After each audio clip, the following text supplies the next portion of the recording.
pain.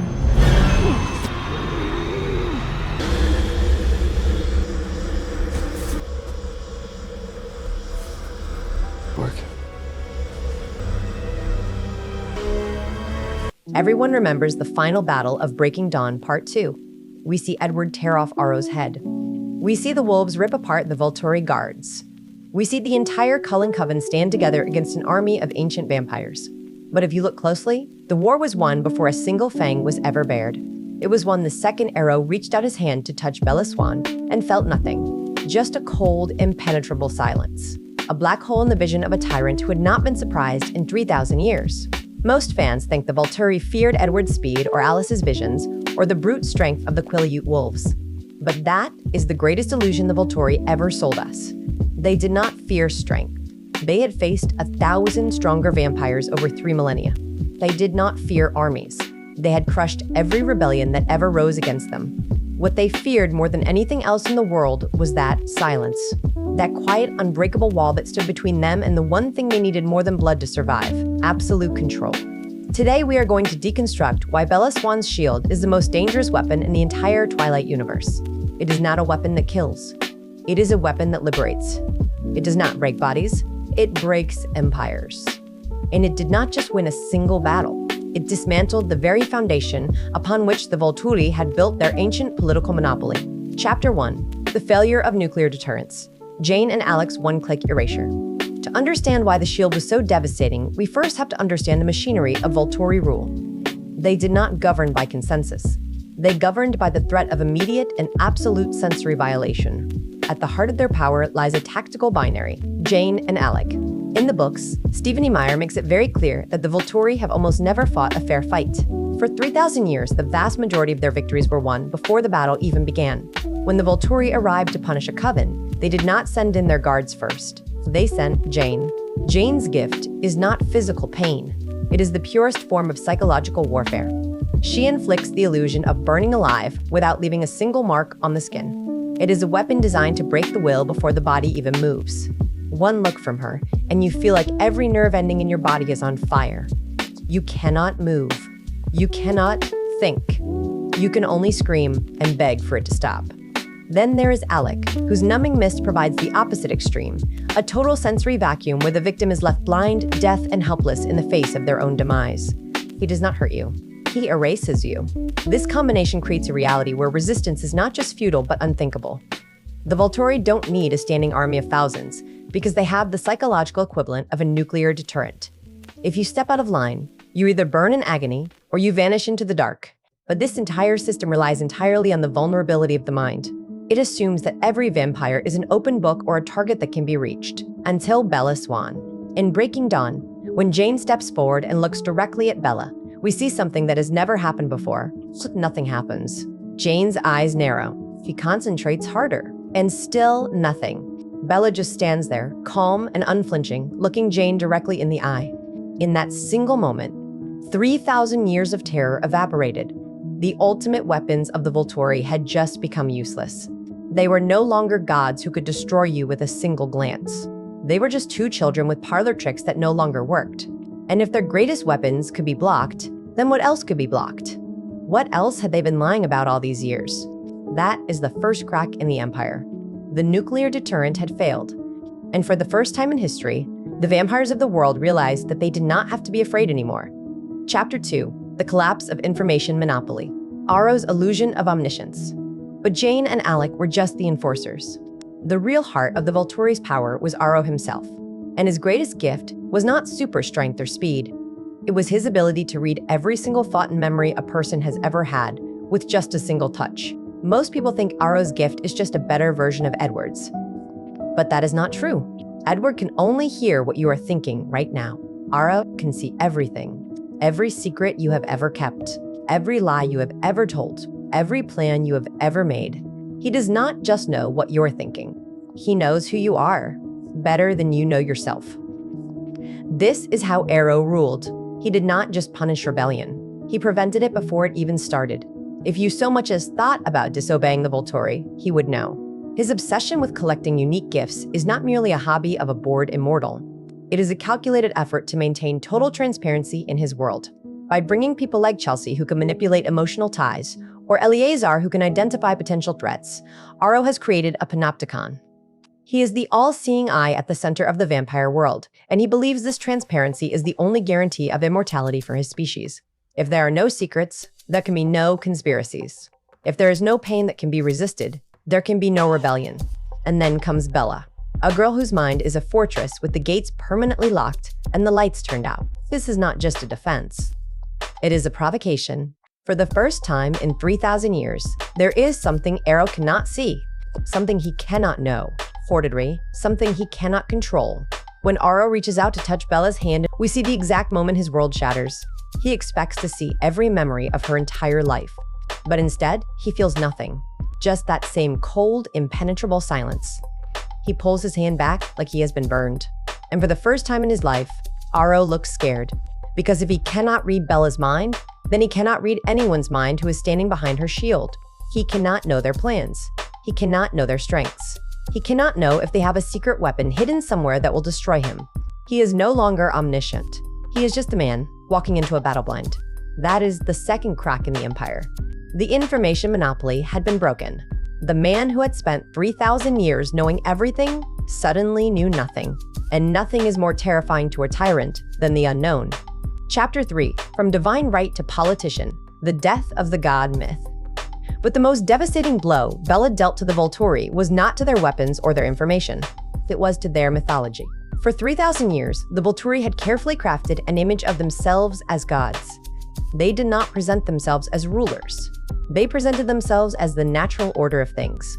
They told the vampire world that they were the protectors of the secret, that they were the only thing standing between vampires and exposure to humans, that their rule was not just necessary, it was divine.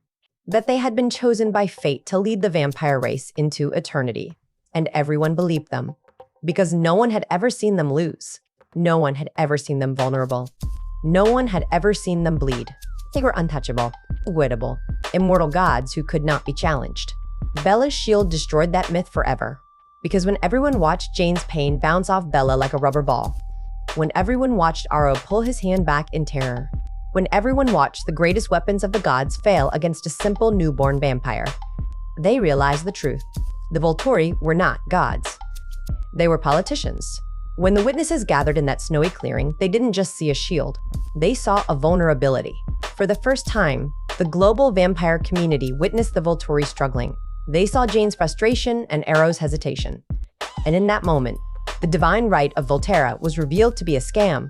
Bella didn't have to say a word to lead a rebellion. Her very existence proved that the Volturi's laws were enforceable only as long as you were afraid of their mental parlor tricks. This is the danger of a witness who cannot be intimidated. A person who cannot be manipulated by mental illusions is a person who can tell the truth without fear. In the old world order, the Volturi could rewrite history because they could kill anyone who disagreed and ensure that no one else had the courage to speak up. But behind Bella's shield, a new kind of truth began to grow. If you can protect your mind, you can protect your secrets.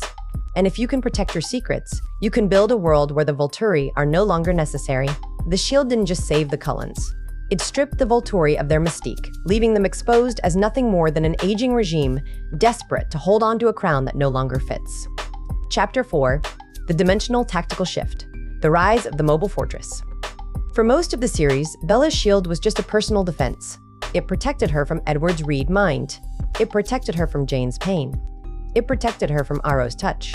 But it was still just a shield around one person. That all changed in the final months of her pregnancy. When Bella was pregnant with Renesmee, her shield grew stronger. It expanded to protect the baby inside her. And after she became a vampire, she learned to do something that no one thought was possible. She learned to project her shield outward, to wrap it around other people, to turn her personal defense into a scalable defensive infrastructure. This is the moment that the Volturi's fate was sealed. Because Bella was no longer just a single person who could block their gifts. She was a mobile fortress. She could stand in the middle of a battlefield and protect an entire army from the Volturi's most powerful weapons. Before this, the battle would have been over in 5 minutes. Jane would have stepped forward, and the entire Cullen army would have been screaming in pain on the ground. Alec would have blanketed the field in his mist, and the Volturi guards would have killed them all without breaking a sweat. But with Bella's shield up, none of that worked. Jane and Alec were completely useless. Aro could not read anyone's mind. all the Volturi's advantages were gone. Suddenly, it was not an execution. It was a fair fight. And the Volturi had rarely fought a fair fight in their entire lives. They had spent 3,000 years relying on their mental tricks to win battles. They had never needed to learn how to actually fight. And when their tricks stopped working, they were exposed as the weak, cowardly old men they really were. This creates what we might call a power vacuum on the battlefield. When the supernatural weapons are deactivated, the conflict reverts to a primitive physical struggle. And in a physical struggle, the Volturi lose their primary advantage. Their numbers are impressive, but the Cullens and their allies were fueled by a different kind of conviction. The realization that the gods of Volterra were suddenly just men with useless tricks. Every coven present that day, the Irish, the Egyptians, the Amazonians, they all walked away with a piece of forbidden knowledge. They saw that the Volturi's most feared weapons have a definitive countermeasure. The secret of the shield is the most dangerous piece of intelligence in the history of the immortal world, because once you know a weapon can be blocked, you no longer fear the person holding it. Chapter 5: The Power Vacuum. After the Volturi, the birth of a new order. The Battle of Breaking Dawn did not just end with the Volturi going home. It ended with the beginning of the end of their entire civilization, because once the secret was out that the Volturi could be beaten, there was no going back. This brings us to what Aro truly feared more than anything else, the Collector's Dilemma. He lusted after Bella's gift with a biological intensity, yet that very gift was the one thing that could ensure his destruction. To possess the shield, he must destroy the coven. But to destroy the coven, he must bypass the shield, which he cannot do without the very gifts the shield neutralizes. This logical loop drove Aro to the brink of a tactical breakdown. For the first time in history, the smartest man in the room had no move to make, and he knew it. In the months and years after the battle, covens all over the world started to realize that they did not have to be afraid anymore. They started to communicate with each other. They started to form alliances. They started to question the Volturi's laws. And they started to realize that the Volturi were no longer strong enough to enforce those laws. Aro could still send his guards to kill individual covens, but he could not fight a war against the entire vampire world. And he knew it, because if he tried, all those covens would band together, and they would have their own shields. Because if Bella could do it, then other vampires could learn to do it too. The age of mental dictatorship was over. The age of diplomacy had begun. No longer would the vampire world be ruled by fear and secrets and mind control. Now it would be ruled by negotiation and alliance and mutual respect. All because one girl had a shield that could block a thought.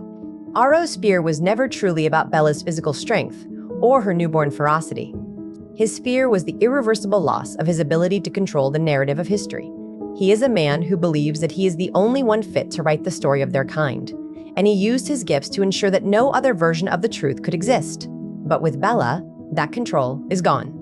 The shield represents a future where the Volturi are just one coven among many, where laws must be agreed upon rather than dictated, and where the silence of a single girl can drown out the screams of 1,000 years. In the final analysis, we must ask ourselves, what is it that we truly fear? Is it the person who screams the loudest, or the person who refuses to speak? Is it the weapon that causes pain, or the shield that makes pain irrelevant? The Volturi built an empire on the screams of their enemies, but they were defeated by the silence of a newborn vampire. Bella Swan's strength was never in her physical prowess, though that was formidable. It was in her ability to define the boundaries of her own mind. She taught a world of monsters that the greatest power one can possess is the power to say no. To say that my thoughts are mine, my family is mine, and your influence ends where my sanctuary begins. Aro doesn't fear Bella because she might kill him. He fears her because she proved that he is not a god. He is just a witness to a history that he can no longer control. The power dynamic hasn't just shifted, it has been rewritten. The age of the all-seeing eye is over, and the age of the shield has begun. Thank you for watching. If you enjoyed this deep dive into the true power of Bella Swan's shield, make sure to subscribe to Velvet Moon for more analysis of the psychology and power structures that define our favorite stories. And let me know in the comments below, do you think the Volturi would have eventually fallen even without Bella's shield? Or was their empire always destined to collapse under the weight of its own tyranny? I'll see you in the next video.